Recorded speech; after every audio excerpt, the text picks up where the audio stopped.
여러분 안녕하세요. 마이펫 상담소 윤세입니다. 자, 예전 영상에서요, 고양이 사회화 시기 중요성과 그때 필요한 여러 교육들에 대해서 제가 한번 알려드려 본 적이 있습니다. 혹 기억이 안 나신다면요, 여기를 눌러서 다시 한번 살펴보시고요. 자, 오늘은요, 고양이 사회화 시리즈 2탄, 도대체 사회화 시기란 게 무엇이고요, 이때가 왜 중요하며 이때 성격이 형성되는 이유에 대해서 한번 조금 깊게 살짝 들어가서 알아보도록 하겠습니다. 동물이나 사람의 머릿속, 즉 뇌신경은요, 엄마의 뱃속에서 거의 다 완성이 된 채 태어나게 됩니다. 하지만은요, 거의 다란 말이 중요합니다. 대뇌나 소뇌, 뇌관 같은 기본적인 뇌신경의 완성은요, 사람의 경우 태어나서 3살쯤 완성이 되고요, 태어난 이후에 완성이 돼요. 사실 일부는요. 고양이의 경우는요, 8에서 12주 사이에 완성이 되게 됩니다. 고양이는요, 3달 정도까지 뇌신경 자체가 발달 중인 시기이며, 이 시기가 아주 중요한 것입니다. 이 시기가 우리가 흔하게 부르는 뇌가 완성되어가는 시기인 사회화 시기라고 부르는 것입니다. 고양이의 성격은요, 부모로부터 물려받은 유전자와 엄마 뱃속에서의 상태, 그리고 태어나서 자라면서 경험하게 되는 환경, 이 3가지로 결정된다고 알려져 있습니다. 즉, 이 3가지가 합쳐져야 되는 거죠. 성격이란요, 결국 뇌신경의 문제입니다. 뇌의 신경전달 물질의 작용이 성격을 만들어버리는 거죠. 당연히 부모의 성격이나 조심성이나 경계심 같은 어떤 생존 본능 같은 것은요, DNA에 새겨져 유전이 됩니다. 그와 더불어 엄마의 뱃속에 있을 때 엄마가 불안했다든가 극도의 스트레스 상태가 되면은요, 뇌신경 발달을 하는 와중에 굉장히 예민한 성격이 발현된다고 알려져 있습니다. 예를 들면은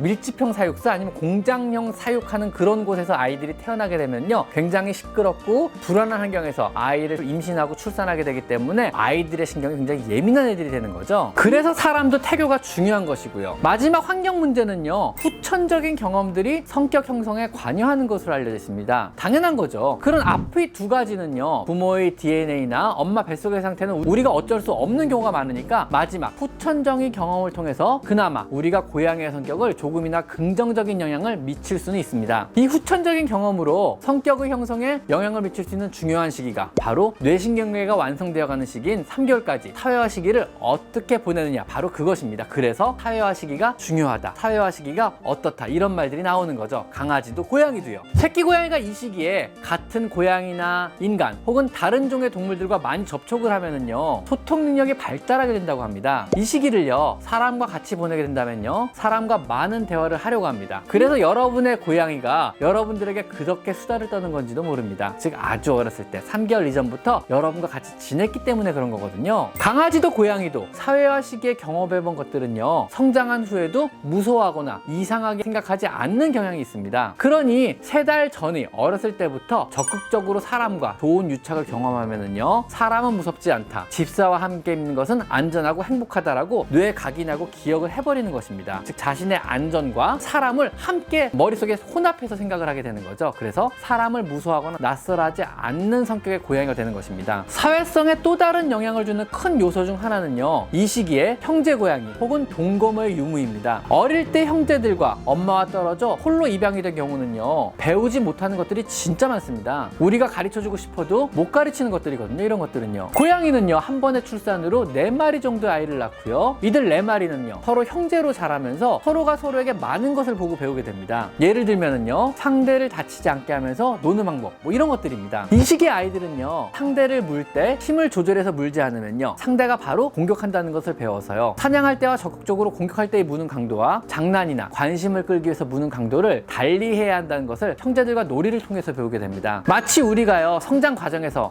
정말 세게 때리면 이제 다치겠구나 하고 형제 간의 싸움을 포기하듯이 말입니다. 그래서 어렸을 때 홀로 입양된 아이들은요, 이것을 잘 몰라서요, 우리와 놀 때 가끔 굉장히 세게 물어서 우리를 굉장히 당황시켜버리는 것입니다. 이들은 관심을 끌려는 거고 놀자는 신호이지만요, 우리는 공격적인 행동으로 받아들여서 정말 당황스러워지는 것입니다. 물론 이러한 어린아이의 공격적인 행동은요, 나이가 들면서 차차차차 없어지게 됩니다. 왜냐하면 결국은 세게 물면 안 되는구나를 깨닫게 되거든요. 결국은 이렇게 세게 물면 집사가 싫어하는구나 하고 느리지만 천천히 학습을 하게 되는 것입니다. 그러니 아기 고양이가 세게 문다면요, 공격이 아닌 아직 몰라서 그런 거라고 생각하시면 됩니다. 싫어한다는 표현을 하기 위해 무심하게 그 자리를 떠나버리세요. 밀치거나 소리를 내거나 한다면은요, 적극적으로 놀아준다, 적극적으로 반응을 한다는 그러한 신호로 받아들여서 계속 점점 더 세게 물게 될지도 모릅니다. 그냥 무심히 자리를 떠나시는 게 최선입니다.